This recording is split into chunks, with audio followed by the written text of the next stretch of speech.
নমস্কার, the story রিপাবলিকে আপনাদের সঙ্গে রয়েছি আমি অনিকেত। দ্য স্টোরি রিপাবলিকে আজকের গল্প কিন্নর রায়ের লেখা ঘোড়া।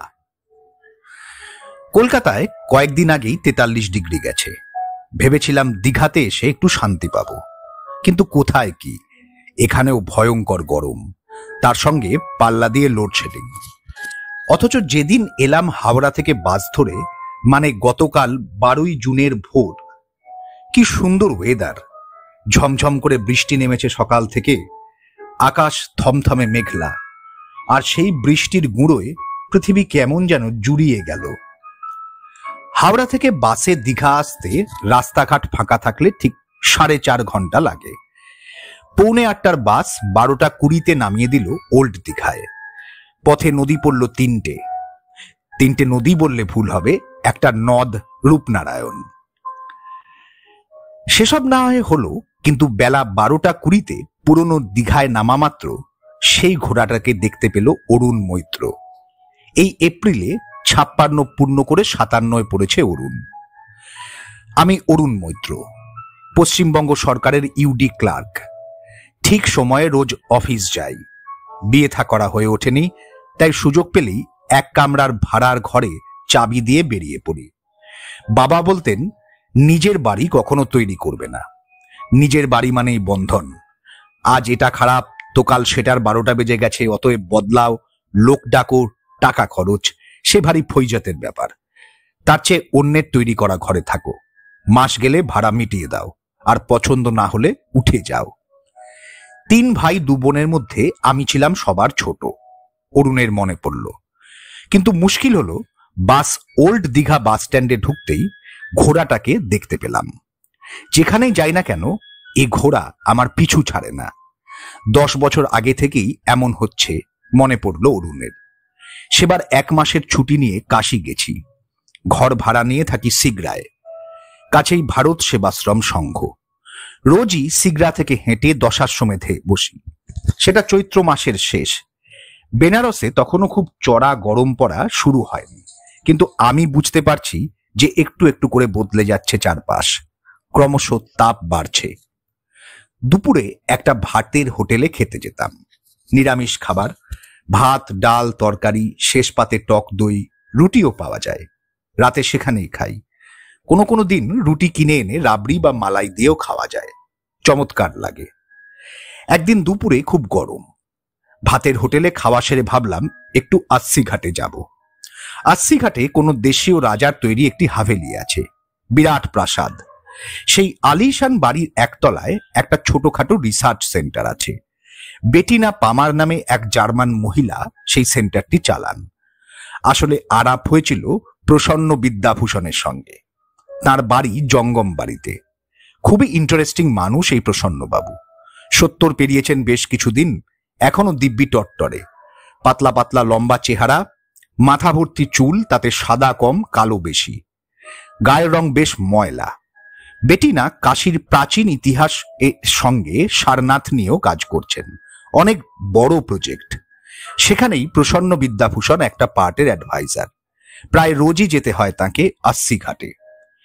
জঙ্গম বাড়িতে নিজের বাড়ির দোতলায় বসে তিনি হাসতে হাসতে বলছিলেন যে, অরুণবাবু একদিন আসুন না আস্সি ঘাটে, বেশ জমিয়ে কথা বলা যাবে।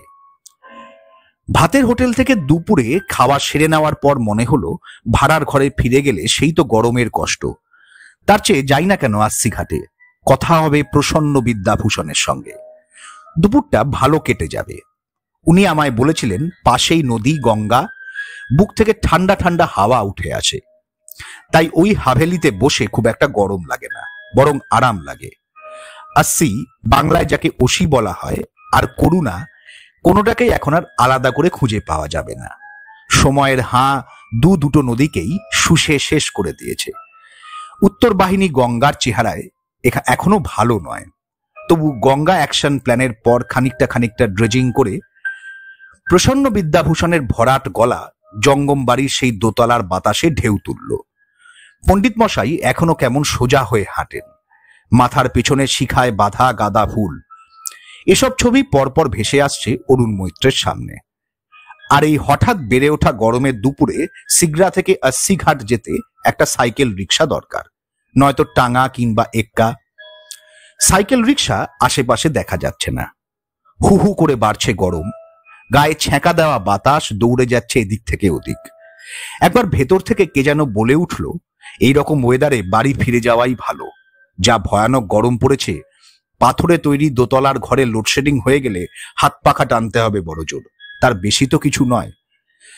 এ কথা শেষ হওয়ার পর ভেতর থেকে আরো কে একজন বলে উঠল, আরে চলোই না বাবা, গিয়ে দেখা যাক একবার, সির্ফ গরমই তো, বাঘ তো নয়। রাস্তায় দাঁড়িয়ে কি করব ভাবছি। 80 ঘাটে প্রসন্ন বিদ্যাভূষণের সঙ্গে দেখা করতে গেলে এই হাহা গরম পেরোতেই হবে। এদিক ওদিক তাকাতে তাকাতে একটা টাঙা দেখতে পেলাম। তারপর গলা ফাটিয়ে টাঙা টাঙা বলে চিৎকার করলাম। টাঙাওয়ালা যেতে রাজি হচ্ছে না। কাছে এলো ডাকাডাকিতে, কিন্তু তার ওই এক গো যাবে না। কেন ভাই, যাবে না কেন? আরে কি করে যাব, দেখছেন না কি গরম, আমার ঘোড়া থকে আছে। থকে আছে মানে ক্লান্ত, গরমে কষ্ট পাচ্ছে। টাঙাওয়ালার কথা শুনে হঠাৎ কেন জানি না ভূত সওয়ার হলো মাথায়। মনে হলো এই লোকটা আমায় ঘোড়ার ছুতো দেখিয়ে এড়িয়ে যেতে চাইছে। আমি জোর করতে লাগলাম, যাবই, আমি এই টাঙাতেই যাব, দেখি কে রোকে আমায়। আর সত্যি সত্যি তুমি যদি আমায় 80 ঘাটে না নিয়ে যেতে চাও তাহলে পুলিশ ডাকবো আমি। সিপাহীজি ডান্ডা দিলে দিব্যি সুরসুর করে চলে যাবে। লোকটা মানে সেই টাঙাওয়ালা এত সব শোনার পর কি ভেবে যেন রাজি হয়ে গেল। তারপর আমায় বলল, চলে আইয়ে। লোহার পাদানিতে ভর দিয়ে টাঙায় উঠতে উঠতে টের পেলাম গরমে চারপাশ ফেটে যাচ্ছে। বাতাসে সাই সাই শব্দ করে চাবুক পড়তে লাগলো ঘোড়ার পিঠে। আর কি বলবো, খানিকটা যাওয়ার পরই গোটা গাড়িটা কেমন দুলতে থাকলো, মনে হলো চাকা খুলে বেরিয়ে যাবে কিংবা অন্য কোনো অ্যাক্সিডেন্ট। ভয়ে দুচোখ বন্ধ করলাম। আর সঙ্গে সঙ্গে যা হলো তাতে আমি একেবারে ছিটকে রাস্তার ধারে। বাঁ হাতের কনুইয়ে খুব জোরে চোট লেগেছে। খানিকটা মাংস একেবারে খুবলে উঠে এসছে। সাদা মতো মাংস দেখা যাচ্ছে চামড়া উঠে গিয়ে, আর তারপরই লাল রক্ত। কোমরে পায়ে অল্প স্বল্প আঘাত পেয়েছি। 2 হাঁটুরই খানিকটা নুন ছাল উঠে গেছে। বাঁ হাতে বেশ যন্ত্রণা। 2 হাঁটুর ব্যথা নিয়ে ল্যাংচাচ্ছি। কিন্তু কথা হলো, হঠাৎ এইভাবে টাঙা থেকে ছিটকে নিচে কেমন করে পড়লাম। চোখের চশমাটাই বা গেল কোথায়? হাতড়ে হাতড়ে সেটাকে পেয়ে চোখে বসাতেই তাজ্জব। এত কাণ্ডের পরও সেটা ভাঙেনি। 2 পায়ের ভরে তাকিয়ে দেখি সেই ঘোড়াটা, যেটা একটু আগে টাঙা টানছিল, পিচের রাস্তার ওপর সামনে 2 পা ছড়িয়ে দিয়ে ঘাড় একদিকে করে পড়ে রয়েছে। তার 2 চোখের ঠুলি সরে গেছে, আর সেইখানে গিলে খেতে আসা 2 চোখ। উফ, ভারী ভয়ানক। দেখলেই বুকের রক্ত হিম হয়ে যায়। ঘোড়ার 2 চোখ দেখার পর থেকেই কেমন একটা ভয় যেন চেপে ধরে আমায়। সেই চোখ দুটো এখনো তাড়া করে বেড়াচ্ছে। যেখানেই বেড়াতে যাই না কেন ঠিক এসে দাঁড়াবে সেই ঘোড়া। কিন্তু কি আশ্চর্য, কলকাতায় একবারও তাকে দেখি না, এমনকি স্বপ্নেও না। সিগড়া থেকে 80 ঘাট যাওয়ার পথে পিচের গরম হয়ে ওঠা রাস্তার উপর মুখ থুবড়ে পড়ে পা ছড়িয়ে দেওয়া সেই ঘোড়াটার চোখ আমি আজও ভুলতে পারিনি। সে কথা আগেই বলেছি। ধক ধক ধক ধক করে জ্বলছে 2 চোখ।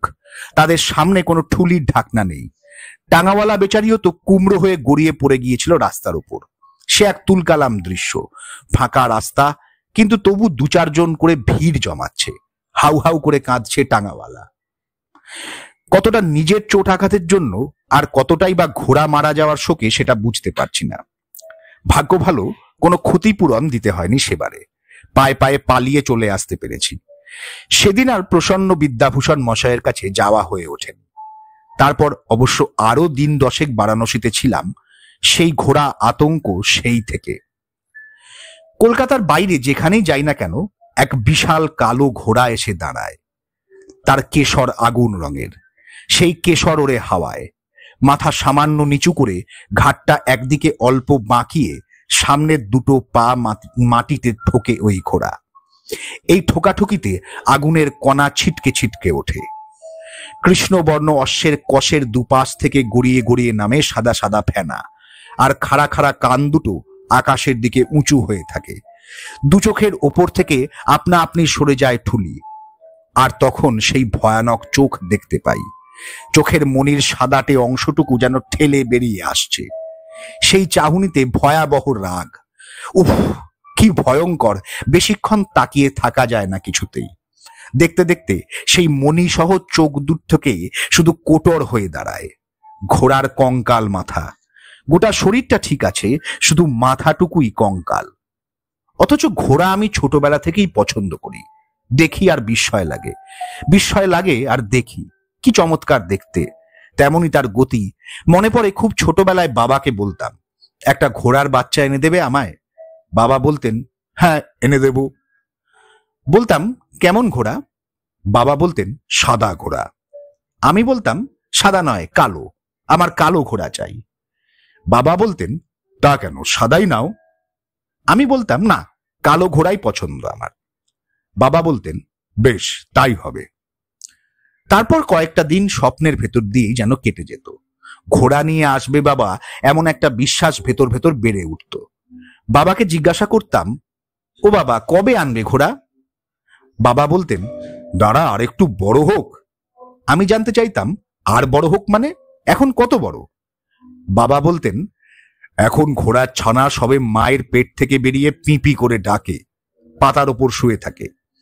এই না বলে বাবাও পিঁপি করে মুখ দিয়ে শব্দ বের করে দেখাতেন ঘোড়ার ডাকাডাকি।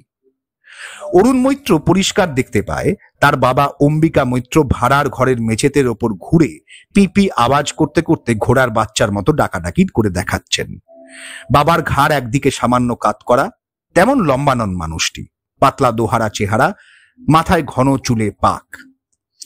আচ্ছা, কাশিতে গরম ওঠা পিচ রাস্তায় যে টাঙার ঘোড়াটা মুখ থুবড়ে মারা গিয়েছিল, তার রং কালো ছিল কি, নাকি সেটা লাল রঙের ছিল? যার কপালে সাদা তিলক, কি জানি, এখন আর সব ঠিকঠাক মনে পড়ে না। কেমন যেন তালগোল পাকিয়ে যায় সব। আগে থেকে অ্যাডভান্স করা বুকিং হোটেলের দিকে যেতে যেতে অরুণ মৈত্র পরিষ্কার দেখতে পেল ঘোড়াটা ঠিক তার পাশাপাশি হাঁটছে। চোখের চশমা নামিয়ে এনে ভালো করে মুছে আবারও চোখে বসিয়ে অরুণ দেখতে পেল ঘোড়াটা সেভাবেই আসছে। দীঘায় গরম খুব, তেমনই লোডশেডিং। এমন যে হবে তা অনেকেই বলেছিল আগে। এই গরমে দীঘা যাচ্ছ, টেট্টি পাবে। পশ্চিমবঙ্গ সরকারের এত বড় একটা টুরিস্ট স্পট, রোজগারের জায়গা, কিন্তু কোনো কিছুই গোছানো নেই ঠিকঠাক। ভোর ভোর সি বিচে এসে অরুণ দেখল ওল্ড দীঘার সমুদ্র অনেকটা দূরে ঢেউ ভাঙছে। সিমেন্ট বাঁধানো পাড়ের খানিকটা দূরে বালি ভূমি, সেখানে আছড়ে পড়ছে সফের নোনা জল। কিন্তু কি আশ্চর্য, একটাও ঝিনুক নেই এই পুরনো দীঘার বালিতে। এত পলিউশন যেখানে ঝিনুক আসে না। বিচে নেমে ডান দিকে একটু হাঁটলেই অনেক কালো পাথরের বোল্ডার। সেই বড় বড় পাথরের টুকরোয় জল এসে আছাড় খায় জোয়ারের সময়। ভোর 6টা সাড়ে 6টায় জল সেখানে থাকে। সেখানে চান করার মতো একটা পরিস্থিতি তৈরি হয় পুরনো দীঘায়, অন্তত এই গরমে। 9টা সাড়ে 9টার পরই জল এগোতে শুরু করে পাড়ের দিকে। আছড়ে আছড়ে পড়ে ঢেউ। 11টা সোয়া 11টা নাগাদ সেই ঢেউ একেবারে উথাল পাথাল, রাস্তা ছুঁয়ে ফেলে আর কি। আর তার উপর যদি অমাবস্যা পূর্ণিমা জো হয়, তাহলে তো কথাই নেই। সেই সময় সমুদ্র জলের লাফ ঝাঁপ দেখে কে? কিন্তু সব থেকে গোলমেলে ব্যাপার হলো, এই যে জলের বাড়া কমা, জোয়ার ভাটা, এসব নিয়ে বলার, আগাম সতর্কতা জানানোর কোন রকম ব্যবস্থা নেই। বেলা 11টা সাড়ে 11টার সময় সেই বাড়ন্ত ঢেউ আবার সরে যেতে থাকে বেলা 2টো আড়াইটের পর। এসবই দুদিন ধরে লক্ষ্য করছে অরুণ মৈত্র। হোটেলে ফিরে সমুদ্রের ধার থেকে প্রথম দিন দুপুরে অরুণ তার ডায়েরিতে লিখল, আজ দীঘায় পৌঁছে বেশ ভালো লাগছে। সকাল থেকেই ঝমঝমে বৃষ্টি ছিল কলকাতায়। সেই বৃষ্টি কলকাতা হাওড়া পেরিয়ে দীঘাতেও। বৃষ্টির ফলে গরম কমে গেছে। হোটেল অস্তরাগের একতলা থেকে সমুদ্র দেখা যায় না। 104 নাম্বার ঘরে মশা আছে, আলো তেমন ঢোকে না। এই ঘরেরই দৈনিক ভাড়া 120 টাকা। দীঘায় নেমেই সেই ঘোড়াটাকে দেখলাম, যেমন সব জায়গাতে গিয়েই দেখি। এখানে সমুদ্রের ধারে অনেক ঘোড়া। টুরিস্টরা সেই সব ঘোড়াদের পিঠে চড়ে ছবি তোলায়। ঘোড়ার মালিকরা ঘোড়াদের জোরে ছোটানোর জন্য খুবই প্রহার করে। এটা দেখলে বেশ কষ্ট হয়। সমস্ত সি বিচেই ঘোড়ার বিষ্ঠা, কেমন যেন ঘেন্না লাগে। 13ই জুন বৃহস্পতিবার। বেশ সকালে সমুদ্রের ধারে হাঁটতে গিয়েছিলাম। ভোরবেলায় ওঠা আমার বরাবরের অভ্যাস। হ্যাঁ, তা হবে তখন ভোর 5টা। একটু আগেই সূর্য উঠেছে। সমুদ্রের ধারে বেশ কয়েকটা ঘোড়া। কালকেই দীঘায় দেখেছি প্লাস্টিক ব্যবহার সম্পূর্ণ বর্জনীয়, আর কেউ প্লাস্টিক ব্যবহার করলে আইনত তার সাজা হবে এমন সাবধানবাণী সহ পোস্টার। কিন্তু সর্বত্রই প্লাস্টিক আর প্লাস্টিক। প্লাস্টিকের বড় প্যাকেট তো আছেই, আর তার সঙ্গে রয়েছে ভোর ভোর সমুদ্র তীরে বসে চা আর কফি খাওয়ার পর ফেলে যাওয়া কাপেরা। এটো কাপ ফেলে দিলেই সমুদ্রের বাতাসে খুব জোরে ছুটতে থাকে। এছাড়া সি বিচে ডাবের জল খাওয়ার জন্য অজস্র প্লাস্টিক স্ট্র গড়াগড়ি খাচ্ছে। সমুদ্রের ধারে বসে 5 টাকা 6 টাকা দিয়ে ডাব কিনে খাওয়ার পর সেই ডাবের খোলা ও প্লাস্টিকের স্ট্র যেখানে সেখানে পড়ে থাকছে। প্রায়ই তাকে টেনে নিচ্ছে সমুদ্র, আবার ফিরিয়ে দিচ্ছে। ওল্ড দীঘার সিমেন্ট বাঁধানো বোল্ডার ঘেরা সমুদ্রে চান তেমন আরামের নয়। ভালো করে সমুদ্র স্নান করতে গেলে নিউ দীঘা বা নতুন দীঘায় যেতে হবে। সাইকেল ভ্যান ভাড়া করে নিউ দীঘা গিয়ে আবার ফিরে আসার খরচ 50 টাকা। নিউ দীঘায় যেতে গেলে রাস্তার ওপর বাঁদিকে ঝাউবন, সমুদ্রের পার ধরে হাঁটলে ডান দিকে ঝাউবন পড়ে। সেখানে পৌঁছে গেলে বিশাল বেলাভূমি, বালির ওপর ঝিনুকের ডিজাইন, অসাধারণ চান হয়। সমুদ্রের ধারে বালির ওপর পাতলা ত্রিপলের ছাউনি দিয়ে তার নিচে চেয়ার সাজিয়ে ডাব বিক্রির ব্যবস্থা। মাথার ওপর বেড়ে ওঠা রোদ্দুর বাঁচিয়ে বসে থাকো, ডাব খাও, কেউ স্নানে গেলে বাকিরা অপেক্ষা করুক। কিন্তু এখানেও নিউ দীঘায় এসেও ঘোড়াটিকে দেখছি। সেই তার কালো রং, ঘাড়ে অগ্নিবর্ণ কেশর, দু চোখে জ্বলে ওঠা আগুন। একটুক্ষণ তাকিয়ে থাকলেই বুঝতে পারি তার মুখের চামড়া মাংস সব সরে গিয়ে ফ্যাকফ্যাকে সাদা হাড় বেরিয়ে পড়ে। আর একটু পরেই সেই সব হাড়, বড় বড় দাঁত কেমন যেন হলুদ হয়ে যায়। কঙ্কাল মুখের দুপাশ থেকে গড়িয়ে নামে ফেনা, আর সেই ফেনার রং খানিকক্ষণ তাকিয়ে থাকলে বুঝতে পারি কালো হয়ে যাচ্ছে। তার নাকের দুটো ফুটো থেকেও আগুন উড়ে আসে। এসবই কি আমার মনের ভুল? জানি না। কতদিন এভাবে চলবে তাও জানা নেই। অরুণ মৈত্রের ডায়েরি এখানেই শেষ।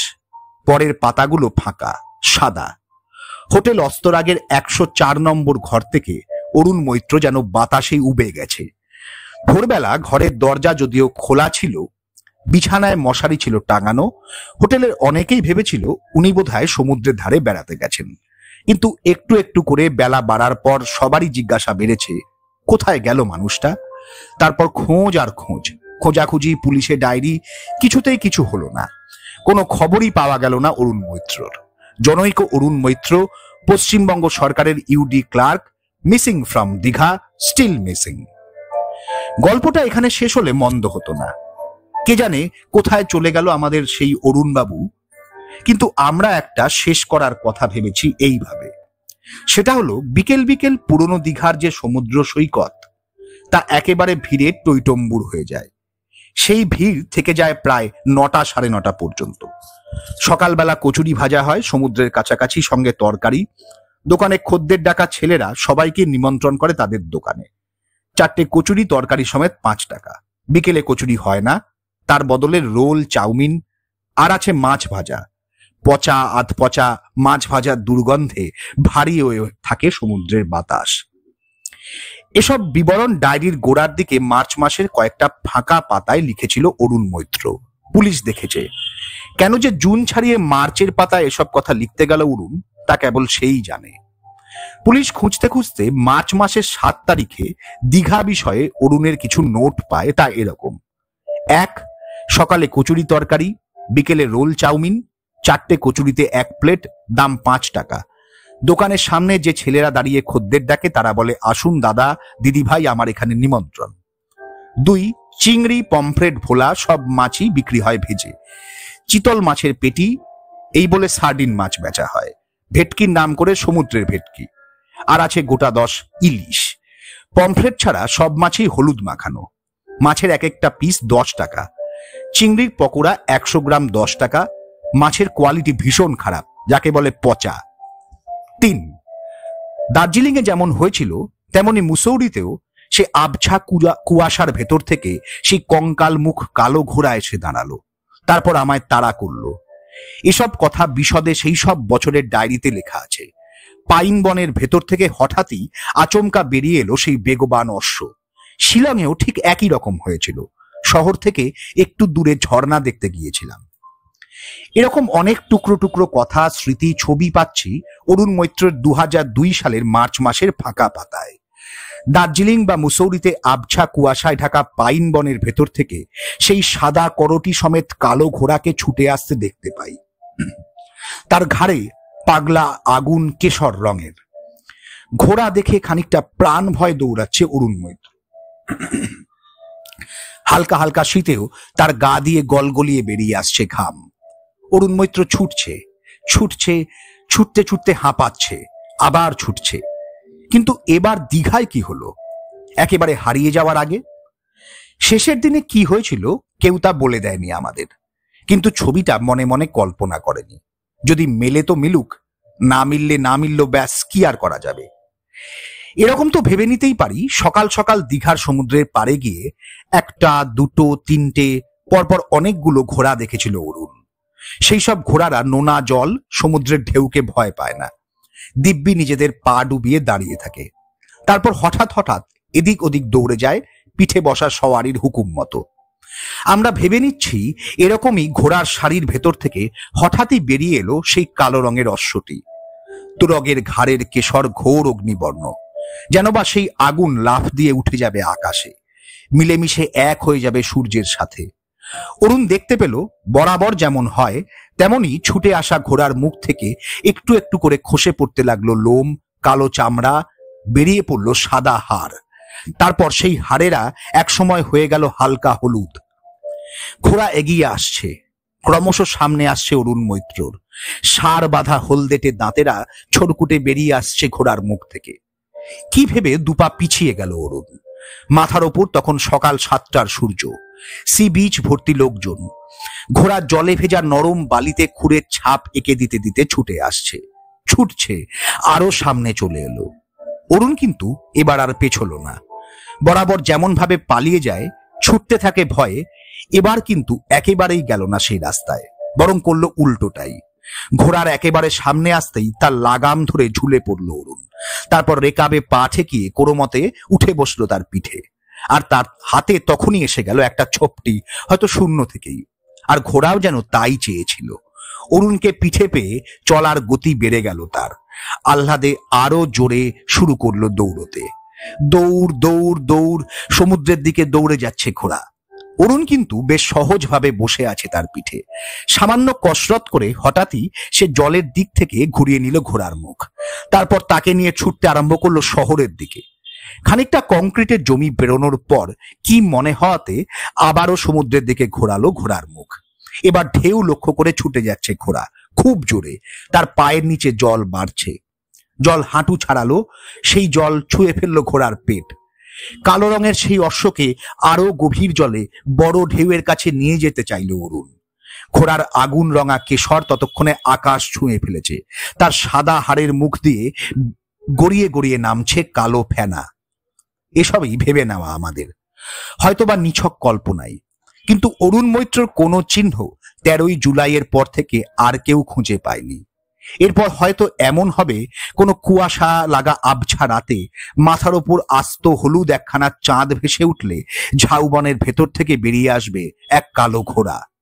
আর এবার তার পিঠে একজন সওয়ারিও থাকবে, যার বয়স 57, পরনে প্যান্ট শার্ট, চোখে চশমা। নমস্কার, গল্পটি এখানেই শেষ হলো।